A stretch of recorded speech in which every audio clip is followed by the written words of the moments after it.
Hallelujah, praise the lord. প্ৰভু যীশুৰ মধুৰ নামত আপোনালোক সকলোকে স্বাগতম জনালোঁ। আশা কৰোঁ আপোনালোক সকলোৱে ভালে আছে।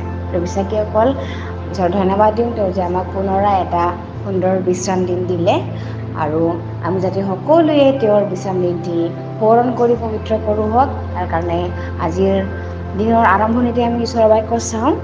যে বাক্য আমি লৈছোঁ নহুমৰ পুস্তক 1:7 সুন্দৰ ঈশ্বৰৰ বাক্যই আমাৰ কাৰণে কৈছে, যিহোৱা মংগলময়, সংকটৰ দিনাত তেওঁ দৃঢ় কোটস্বৰূপ, তেওঁত আশ্ৰয় লোৱাবিলাকক জানে।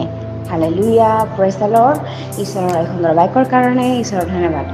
প্ৰিয় বিশ্বাসীসকল, ইয়াতে যিটো নহুমৰ পুস্তকত ইয়াতে যেতিয়া নিনবিধ বাৰ বাক্য আহিছিলে, ইলকুচিয়া নহুমৰ যিটো দৰ্শন পুস্তকত ইয়াতে আমি পাওঁ যে ইয়াতে কৈছে যিহোৱা মংগলময় বুলি কৈছে।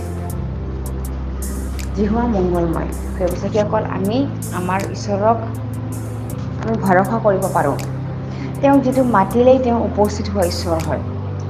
আমি তেওঁক পূৰণ কৰিলেই তেওঁ আমাৰ ওপৰত দৃষ্টি কৰে, আৰু আমাৰ দুখবিলাক তেওঁ লৈ আৰু আমাক সুখ দিয়ে। হালেলুয়া।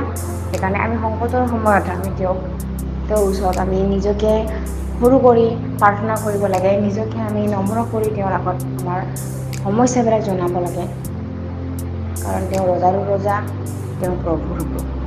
হালেলুয়া। সেইকাৰণে সংকটৰ কালত তেওঁৱে আমাৰ দৃঢ় কোটস্বৰূপ হয়। আমি দাইদৰ জীৱনত চালেও, আমি জোনাৰ ষ্টৰিটোত চালেও আমি গম পাওঁ, আমি আব্ৰাহামৰ জীৱনত চালেও আমি গম পাওঁ যে ঈশ্বৰে কেনেকুৱা নিজৰ মনোনীত ব্যক্তিবিলাকক সংকটৰ পৰা তেওঁ উদ্ধাৰ কৰে। আমি ইয়োবৰ জীৱনত চালেও আমি দেখিবলৈ পাওঁ, বাইবেলত সকলো সন্তানবিলাকৰ যিটো ঈশ্বৰে নিজে মনোনীত কৰা ব্যক্তিসকলক তেওঁ উদ্ধাৰ কৰে।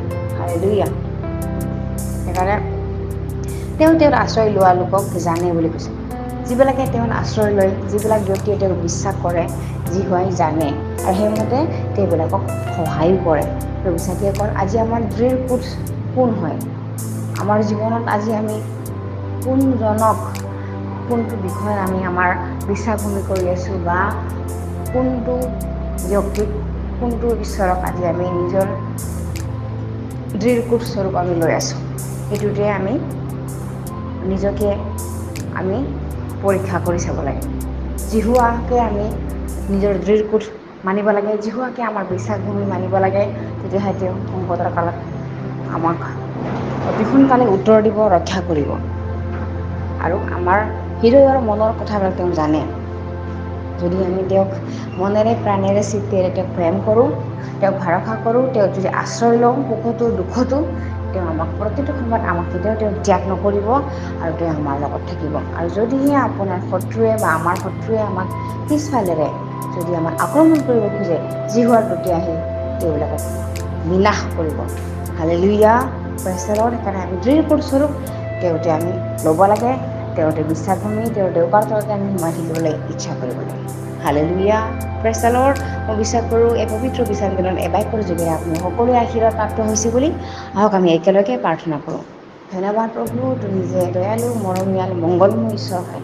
তুমি যে সংকটৰ কালত তুমি যে আমাক সহায় কৰা, আৰু তুমি যে আমাৰ দৃঢ় কোটস্বৰূপ হয় প্ৰভু, তাৰ কাৰণে ধন্যবাদ দিওঁ প্ৰভু।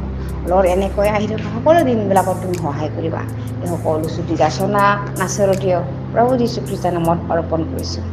আমেন। Praise the lord. আপোনালোক সকলোকে ঈশ্বৰে আশীৰ্বাদ কৰক।